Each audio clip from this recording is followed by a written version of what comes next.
25 000. Je t'en donne 25 000 roupies. Hors de question, j'en veux 30 000. Celui-là, tu me le fais à combien? 50 50 000. Leur marché a lieu en pleine rue et en plein jour, à la vue de tous. Pourtant, ces hommes manipulent les pierres les plus précieuses qui soient, des diamants naturels. Pour être sûr de la qualité du diamant, il faut l'inspecter comme ça. Regarder à l'intérieur, le tourner un peu et vérifier toutes ses faces du haut vers le bas. C'est la seule façon de savoir s'il y a des impuretés à l'intérieur. Kantibai Malavia travaille depuis 25 ans comme négociant sur le marché aux diamants de Surat, dans l'ouest de l'Inde. L'un des plus grands au monde. Mais depuis quelques mois, les affaires vont mal.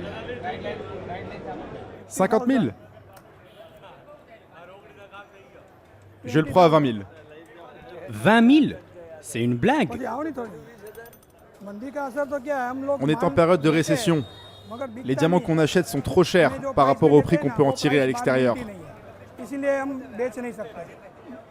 Regardez, moi ça fait 2 mois que j'ai ça. J'ai un stock de 200, 250 carats et je n'arrive pas à les vendre.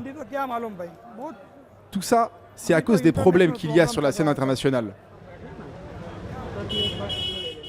Car depuis l'invasion de l'Ukraine, on ne trouve pratiquement plus aucun diamant russe sur ce marché. Il constituait pourtant avant la guerre la moitié des pierres qui circulaient ici. Ces vendeurs sont devenus les victimes collatérales d'un conflit qui se déroule à 5000 km d'ici. Et ils ne sont pas les seuls. Les tailleurs de diamants aussi souffrent de cette pénurie. Depuis un siècle, les diamantaires de Surat sont réputés pour être les meilleurs du monde. 9 diamants sur 10 en circulation sur la planète sont taillés et polis ici avant d'être revendus. Mon père, mon frère et d'autres membres de ma famille travaillent dans le secteur. La taille du diamant coule dans nos veines. C'est un travail difficile, mais pas impossible. Tout est question de minutie et de détails, car tout doit être fait à la perfection. La moindre erreur peut nous faire perdre un diamant. Naresh Kakadia a passé près de la moitié de sa vie à tailler des diamants. Mais depuis 8 mois, sa machine tourne au ralenti. À cause des sanctions internationales contre Moscou, l'Inde n'achète presque plus de pierres à la Russie de peur de ne plus pouvoir les revendre. Son usine a dû se séparer de 250 employés. À cette table, il y avait 4 tailleurs.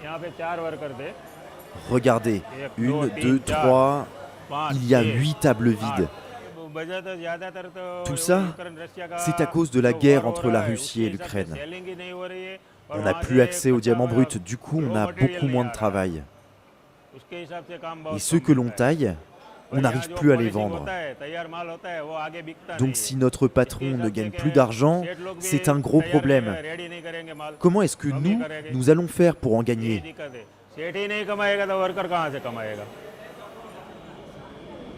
Face à la pénurie de pierres, Naresh Kakadia a vu son salaire divisé par 2. Il ne touche plus aujourd'hui que 150 € par mois. Malgré sa situation précaire, il fait partie des plus chanceux. Il a échappé à la vague de licenciements qui frappe tout le secteur.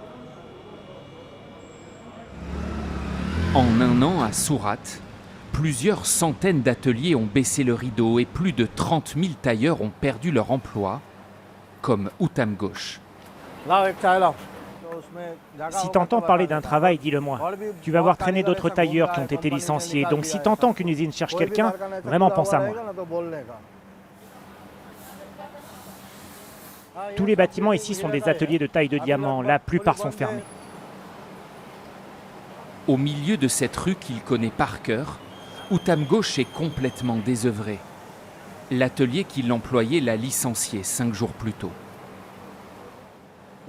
C'est ici que je travaillais. Je connais ces escaliers depuis tellement longtemps. Mais aujourd'hui, j'ai peur de les monter. Je vais arriver en haut et tout sera fermé. Ça va?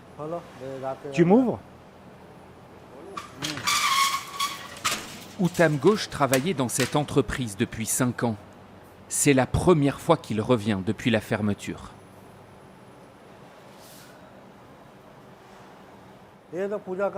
J'ai l'habitude de faire une prière chaque fois que je viens ici. C'est pour que tout se passe bien au travail et qu'on reçoive des diamants régulièrement. Mais là, j'ai l'impression que Dieu ne m'entend pas. L'atelier est fermé depuis 5 jours. On entre ?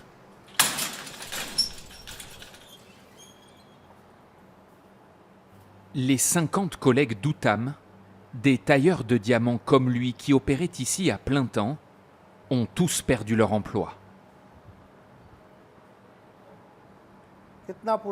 On a partagé tellement de choses ensemble, et là tout est à l'arrêt. C'est triste. Ça, c'était ma place. Ah, regardez comme c'est sale. L'atelier est censé être propre normalement, tout doit briller. Ici, les ouvriers étaient payés au nombre de diamants taillés et polis. Grâce à son expérience, Outham pouvait gagner jusqu'à 400 € par mois, un salaire convenable en Inde. Avec la fermeture de son atelier du jour au lendemain, il n'a touché aucune compensation et depuis, il n'a plus aucun revenu. On n'aurait jamais cru que tout s'arrêterait comme ça et qu'on vivrait une crise aussi sévère. Ça me donne envie de pleurer. J'avais plaisir à travailler ici, il y avait une bonne ambiance, on ne voyait pas la journée passer. Et là, je passe 12 heures par jour à essayer de tuer le temps en traînant dehors.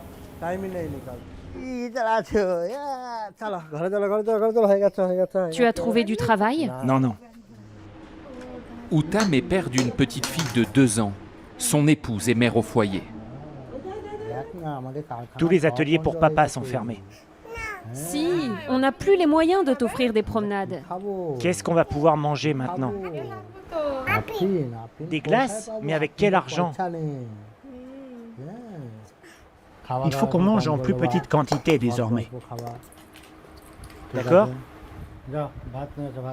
Privée de revenus, la famille vit désormais suspendue au futur de la guerre en Ukraine. Ça fait longtemps que cette guerre a commencé et on n'en voit pas la fin. Elle a lieu à des milliers de kilomètres et pourtant elle nous affecte tous. On n'y est pour rien et pourtant on souffre. Moi, je travaille à Surat et je veux simplement gagner ma vie pour ma femme et ma fille. Je n'ai rien à voir avec cette guerre. On est des gens simples. Pourquoi c'est à nous de souffrir? Ils font la guerre et c'est nous qui n'avons plus rien à manger. Comment fait-on pour se nourrir? Comment je fais pour payer le lait pour ma fille?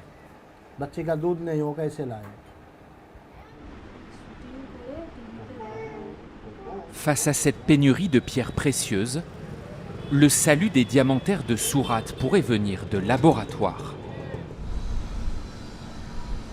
Depuis quelques années, l'Inde est avec la Chine à la pointe d'une technologie nouvelle. Des entreprises sont désormais capables de fournir de nouveaux diamants. Ils ne viennent plus des entrailles de la Terre, mais sont fabriqués dans des réacteurs. Bienvenue dans la mine de diamants du XXIe siècle. Pour obtenir ces diamants créés artificiellement, une fine plaque de graines de diamants naturels est d'abord chauffée puis mise sous pression avec de l'hydrogène et du méthane. Sous l'effet du carbone, des couches successives se forment et finissent par se cristalliser. Voici un diamant entièrement conçu dans notre laboratoire. Il nous a fallu 1 mois pour le faire pousser. Une fois taillé et poli, impossible de différencier à l'œil nu cette pierre de culture d'un diamant naturel. Ça a les mêmes caractéristiques chimiques, optiques et physiques qu'un diamant récolté dans une mine. En fait, c'est comme un bébé né d'une fécondation in vitro. Il n'y a aucune différence entre un bébé conçu naturellement et un bébé fécondé in vitro. C'est pareil avec les diamants des mines, il n'y a pas de différence. À 30 ans, Smit Patel est à la tête d'un empire. Issu d'une famille de diamantaires, il a converti l'entreprise de taille de diamants naturels fondée par son grand-père pour se consacrer uniquement aux diamants de laboratoire. 4 ans après s'être lancé, il est passé de 40 à 2000 employés. C'est ici que nous planifions le nombre de carats et la forme que nous allons donner à un diamant en fonction de la demande du marché. Le groupe est aujourd'hui capable de fabriquer 200 000 carats de diamants par mois. Et les volumes de production ne cessent d'augmenter. Ce diamant vient d'être découpé au laser. Il a une forme très basique et ce sont les diamantaires qui finiront de le tailler. Dans ce secteur en crise, ces diamants sont une aubaine. Plus de 1000 tailleurs ont pu retrouver un emploi dans le laboratoire de Smith Patel. Merci. Et les diamants bruts? Les facteurs externes, comme ce qui se passe entre la Russie et l'Ukraine, en fait, dès qu'un canal d'approvisionnement est entravé n'importe où dans le monde, ça a des conséquences directes sur la disponibilité des diamants bruts ici, dans les ateliers. Mais étant donné que les diamants cultivés en laboratoire sont produits ici, chez nous, juste à côté de l'endroit où ils sont polis et taillés, ce qui se passe ailleurs n'a plus d'incidence.